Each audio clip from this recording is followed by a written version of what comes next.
Margaret will start recording. Excellent, thank you. Let us know, share the screen.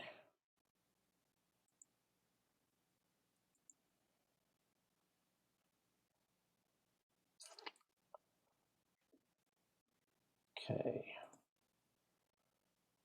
very good. Okay, we're going to continue learning about meditation and intimacy between men and women. We will also continue our study of mindfulness and compare it to concentration. Two biggies. We're going to take a good deep dive into this idea about meditation and intimacy between men and women. It brings a lot of philosophical ideas, theological ideas, the structure of the universe, what makes a relationship. It's good stuff. And Rabbi Kaplan says a bunch, but at the same time, I'm finding other sources too. So let us proceed and get right down to it. Okay. What does he have to say about this topic?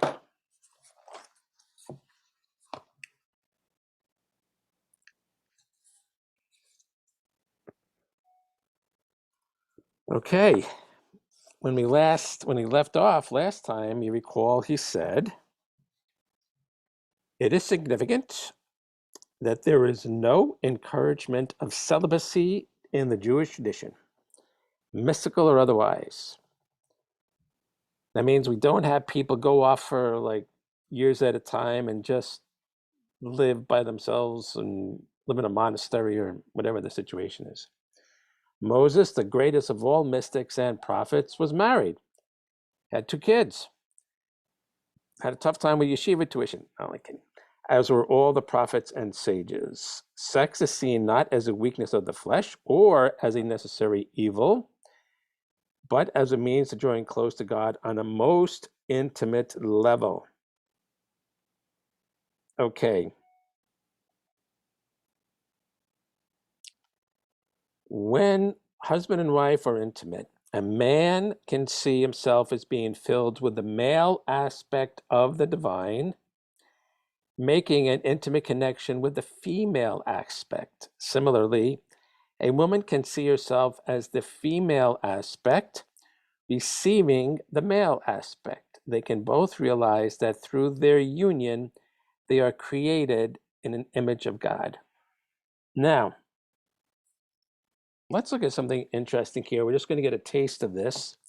But one of the additional sources I have is Rabbi Shmuley Bateach, who writes all about sex. And he's got 3 books that I know of. And I've started to read them, and they're really good. He really has a good hashkafa, a good perspective on this stuff. And here's one idea he has. He talks about how Judaism, Torah Judaism, is the answer to the sex problems that the world has, especially the modern world. And he says, Jewish traditions holds that Adam, the first human, was a hybrid of male and female. That's from the Pasuk. When Adam fell asleep, God removed a tzellah, often translated as rib, but actually meaning side, meaning the feminine side from its person. So he's doing something really interesting. He's saying that the word tzellah, as opposed to meaning that body part that's a rib, it's the tzellah would be the Hebrew word for the masculine side or feminine side. There's a masculine tzellah and a feminine tzellah. So when the pasuk says that God removed this rib, so to speak, removed the side, that's when he took out the feminine side of the first man who was created, the first Adam, who was created with both tselem and created a separate being.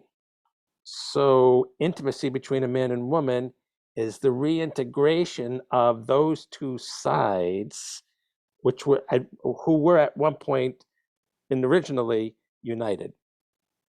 So we're going to build on that, but I thought it was really interesting. And he says the result of this surgery, cosmic surgery, divine surgery, was the compartmentalization of masculine and feminine, man and woman, division of labor, with each being incomplete without the other, ever since each instinctively and erotically seeks unification with the lost half. I think that's a pretty right-on idea. But anyway, I just wanted to show another viewpoint, which we're going to develop about these different sides and what their origin was. According to Rabbi Pateach's understanding, and he doesn't always quote his sources, he says the sides are the masculine side and the feminine side. Both were integrated with the same Adam. Then they were separated, creating this need to reunite. That's how he accounts for the desire of men and women to come together, because they were once together as they were originally formed. Okay. So for this to be accomplished, for a man to see himself as the male aspect, and for the woman to see herself as the female aspect, and to join to create an image of God, it is very important to avoid any extraneous thoughts during the sexual act. Immediately, what's coming to mind? Right, meditation. How do we block out extraneous thoughts? We gain control over the processes in our mind and saying, don't want to think that, go away, not paying attention. So immediately, he's emphasizing that the connection, the clear connection, and the understanding of who you are and what you're doing when you're doing this has to come with a meditative skill of being able to focus and block out other thoughts. Okay. Partner should not think of any member of the opposite sex other than the sexual partner of the moment. As in any meditation involving action, concentration should be totally on the act itself, with all extraneous thoughts gently pushed aside. Okay, remember he said, when we were talking about washing dishes, he said, and when we're talking about washing dishes as a prelude to preparing a meal and eating, he said, it is a form of meditation to be able to get into what you're doing and focus on what you're doing and absorb yourself and engage with what you're doing. So this is the second meditative skill. The first meditative skill is to avoid extraneous thoughts and be able to concentrate on what you're doing, focus on what you're doing. And the second meditative skill is to be able to engage with it, really follow it, be absorbed in it. Okay.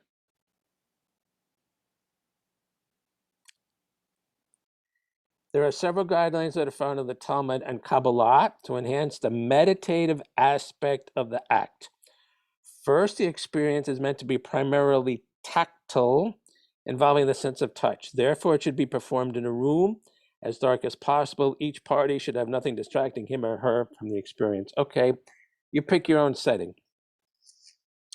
It should be no clothing. The Torah speaks of man and woman becoming one flesh. This indicates that flesh should be in direct contact with flesh. Okay. Tactile experience. Okay.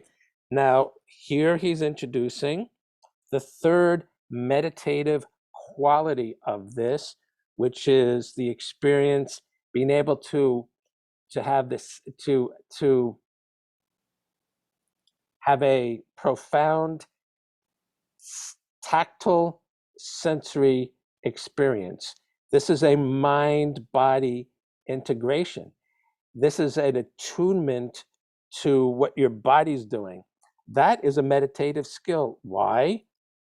Because mind-body integration only comes about through active meditation to be mindful of what your body is doing.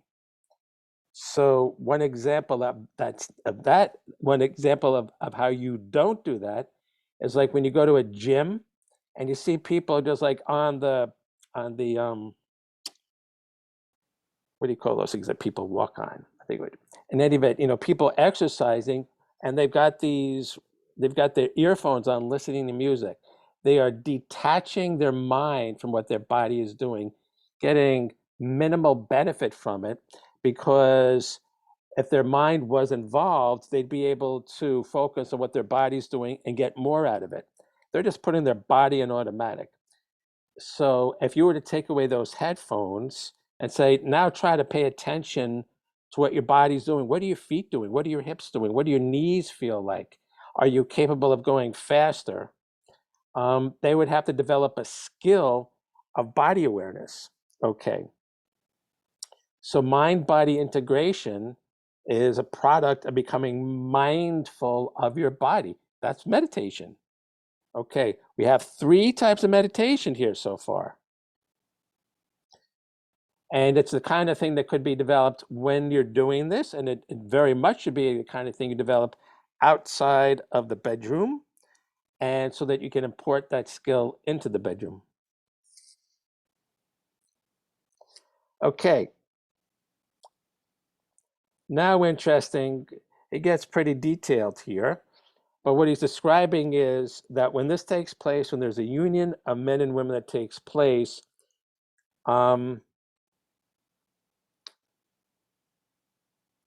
you start with the head, kissing and so on, and you move down. Let's put it that way. And what's interesting about it is that he gets a little bit into energy centers and talks about how the body has specific energy centers uh, which can be activated when a man and woman comes together, which enhances the tactile sensory experience. Okay, now is that a form of meditation? I don't know. But then as a side point, so we'll make it a side point. As a side point, he's relating these chakras, these energy centers that are deployed if if if if if you want to enhance the experience. Okay. Okay, we'll see if we can get, I probably do have a good resource for these energy centers. So we're going to try to get into that. Okay, go. So on the one hand, why did God equip us to do this? It's a great pleasure. It had to be pleasure enough so people are drawn to it and perpetuate the species. But on a much deeper level, it is so great a pleasure because it allows man and woman together to emulate the divine. He's talking about a non-corporal pleasure. When a man and a woman experience pleasure from each other, they can contemplate this pleasure as a meditative experience. So now he's talking about partner meditation. We've already talked about each individual performing several different types of meditation here on their own. One is the meditation that's required to discard and avoid extraneous thoughts. The second is the meditation skill that's required to fully engage in what you're doing. Third is a meditation that would give you increased body awareness, mind-body integration, so that you can be aware and sensitive to tactile sensory stimulation. 3 forms of meditation, which ideally are done on an ongoing basis before the bedroom, but certainly can be developed in the bedroom. And now he's talking about a 4th type of meditation, which is done with partners.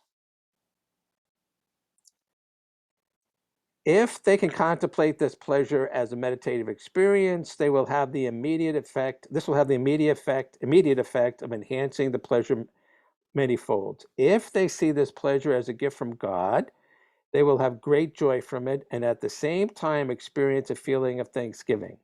On a deeper level, they can be aware of the spark of the divine in the pleasure itself and elevate it to its source. Again, so I'm not spark of divine, metaphorical, okay.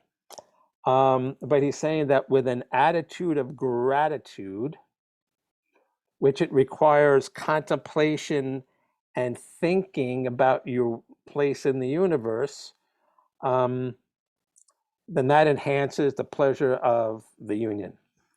So that, if you recall, is a type of pleasure that we've discussed before. Rabbi Kaplan's talked about it's a form of meditation when you consider your place in the universe and you recognize that God is the creator of the universe and God endows it and us with all kinds of great gifts, especially this. And that attitude on a mental level, on a psychological level, gives you more appreciation for what you're doing. So meditative example of meditation number 4. If a couple has such intentions, then their coming together can be something holy. The Torah says that a married man may not diminish his wife's conjugal rights. The Talmud interprets this to mean that it is one of the divine commandments that a husband and wife be intimate at regular intervals. So remember we've established 2 things. We said that on the one hand, if you dedicate what you're doing to the divine in the sense that you recognize that you're a partner with God and that, like with the washing of dishes, it's a generic thing that happens in all cultures. But if you realize, hey, I am doing this so I can partake of the bounty that God provides on the planet, I'm a partner, he's a senior partner. Okay, you're making this, that's a way of connecting with God. That's a way of making holy, in a sense, any routine act. But then there's another type of action which is specifically designed to bring us closer to God, and that's a mitzvah, and that's what we call the mitzvah. Mitzvah is supposedly designed to bring us closer to God. Okay, now your question really could be, now wait a minute. We just said that in Torah living, we can kedushify, we can make holy any generic act by dedicating it to God and trying to connect with God. But at the same time, we said there are specific actions which are designed to connect. And he just gave an example, and that's what we call mitzvot. And Rabbi Kaplan just gave as an example of the second, man and woman uniting sexually. That's certainly something that takes place among non-Jews. So why would he call it a commandment? I thought commandments are especially designed that Jewish people perform to connect with God. So, but he's calling it a commandment. So what does that mean? We're going to have to get into that. We're going to have to get into the idea that there are certain what we call commandments that are designed to bring us closer to God, that are holy acts that aren't exclusively Jewish. I mean, you could probably name a whole bunch of them. What about tzedakah? Jews aren't the only people that give tzedakah. It's probably a bunch. So we'll have to get into that. That's an interesting question. So he says, okay, therefore, when being intimate, a husband and wife can also meditate on the fact that they are fulfilling one of God's commandments. Sex is not simply a mundane act that is being elevated, but a sacred act in its own right. Here again, he reinforced, it's a sacred act. It's a mitzvah. It's designed to connect with God. Okay. But we're not the only ones that do it. Hmm. Hmm. Hmm. Hmm.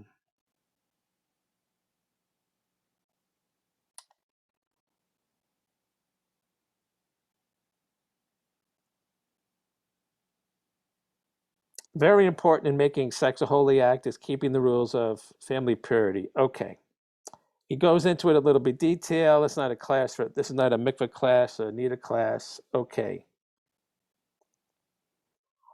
Um, I actually have some of his writings on that. He gets into it very mystically.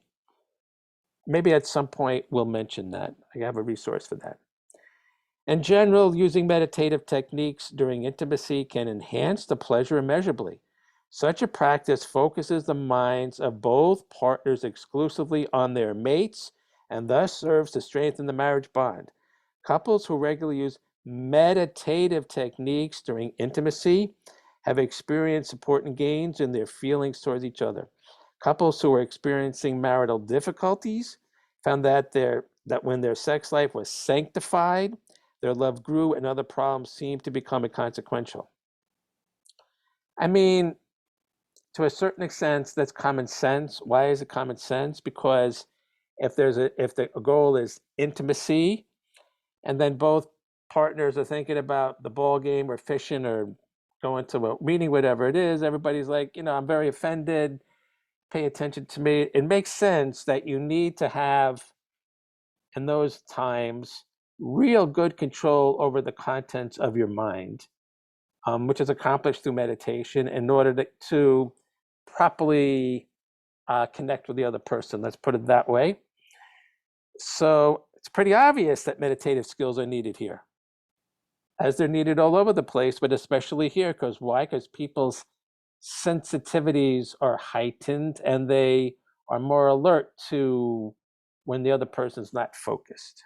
Let's put it that way. So yeah, this is a good example of where meditation is vital. Now here's let me just he's getting really interesting here.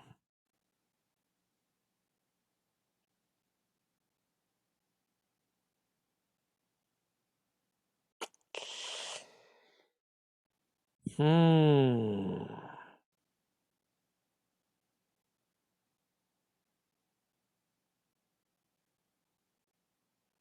We're going to save this. This is the next form of meditation that he describes deals with meditation that could be used to help you conceive a child. And not only that, influence the character, the traits with which the child is born. We're going to save that. That's a really heavy topic. Um, but that's Rabbi Kaplan for you. Boy, oh boy. But you can see how much of a believer in meditation this man is.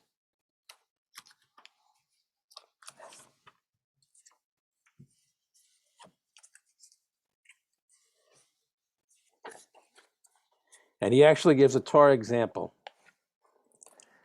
So that's going to be a mind blower.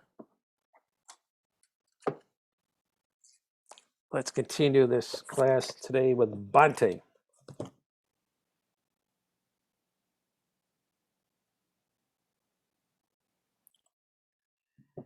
Okay.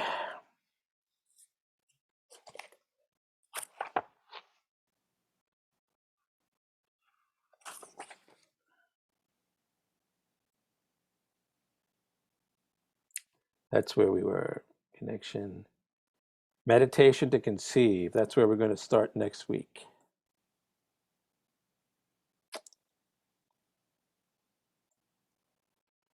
Okay.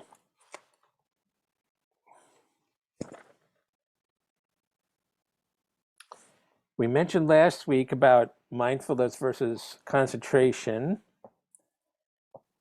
that you need a very controlled environment in order to develop concentration. Stop making the noise. I can't concentrate.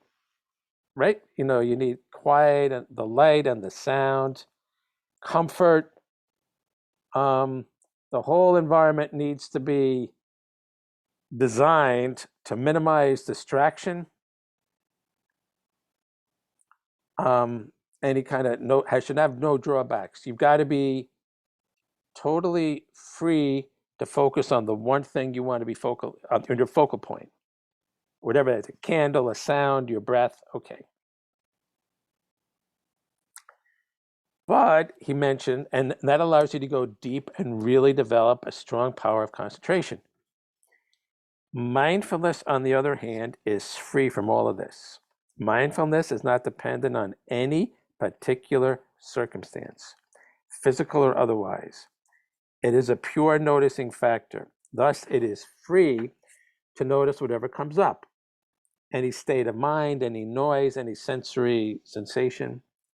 Mindfulness is not limited by any condition. It exists to some extent in every moment, in every circumstance that arises. Also, mindfulness has no fixed object of focus. It observes change. Thus, it has an unlimited number of objects of attention. It just looks at whatever is passing through the mind, and it does not categorize.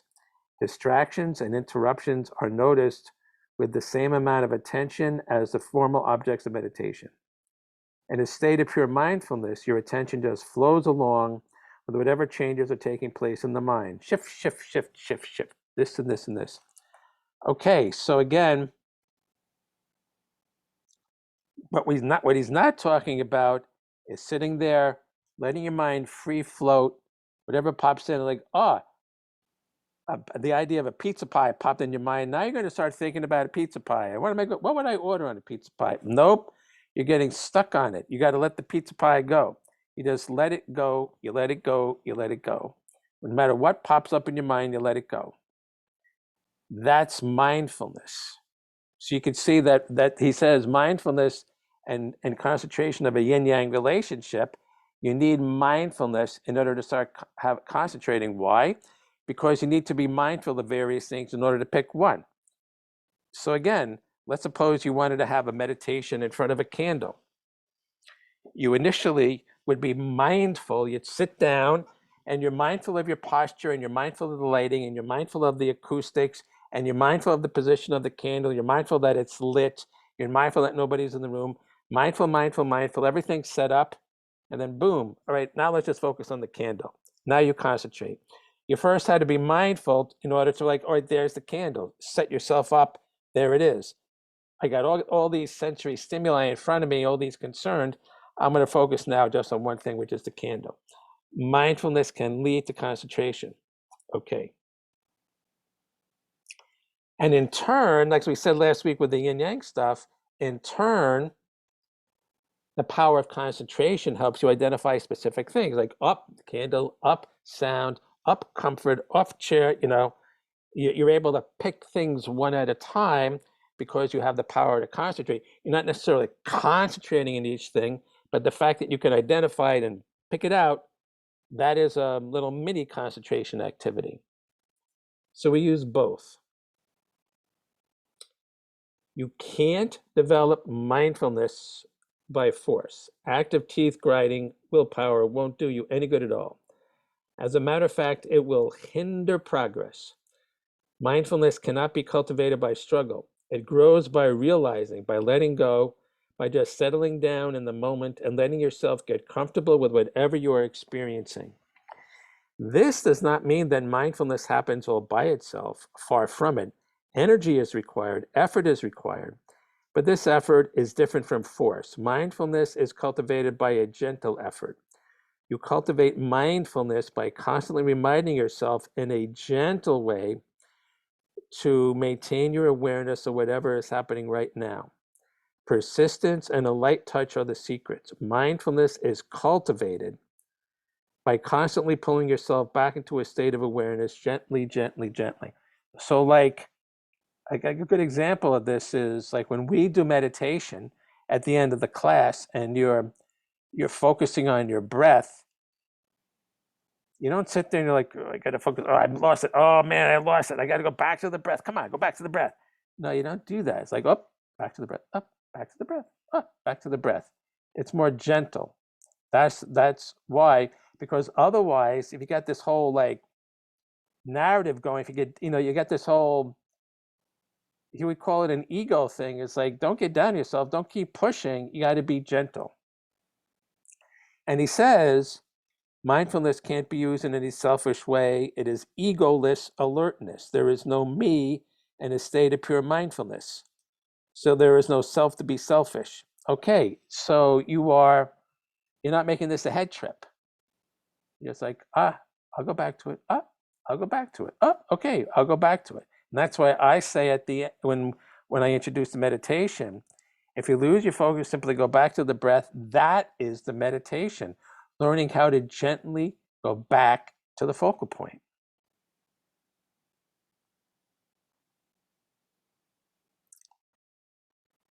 On the contrary, it is mindfulness that gives you real perspective on yourself. It allows you to take that crucial mental step backward from your own desires and aversions so that you can then look and say, that's how I really am.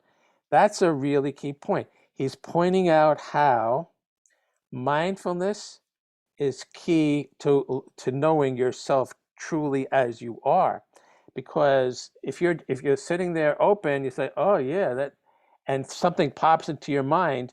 With mindfulness, you're not going to start rationalizing or analyzing or covering it up. It's like, oh yeah, that's me looking like a dope. Oh, okay, on to the next thought. But at least you acknowledge you were a dope. Okay, that's very important. And you can see how this ties in to what we've been discussing in terms of like achieving enlightenment, Ruach HaKodesh type thing. How can you possibly develop, the preferential midot in yourself, like Rabbi Kaplan says, to become enlightened, unless you know what your starting point is? You want to become kinder. You have to admit you're not so kind. How do you admit you're not so kind? Because by being mindful, you recognize, there's my meanness. There's my not kindness. You acknowledge it. You have to be mindful to start on this personal growth journey and do that work. So there's no such thing as teshuvah without mindfulness. And that is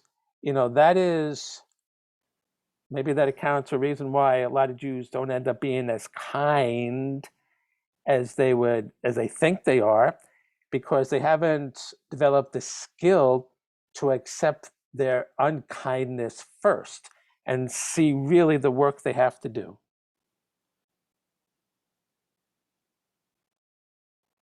Okay. Fascinating stuff, eh? We're going to pick this up next time, but that is the reason why I am bringing in Bhante's teachings to our class on Jewish meditation, because you can see that Rabbi Kaplan is action-oriented. He's like, become a better person, become a better Jew. And mindfulness is integral to doing that. And Bhante talks about mindfulness in really clear terms. And in ways, frankly, I have not found in a Jewish source. Maybe they're around. I have just not found it. Okay, we will stop the sharing. We will continue this juicy stuff next week. Stop the recording.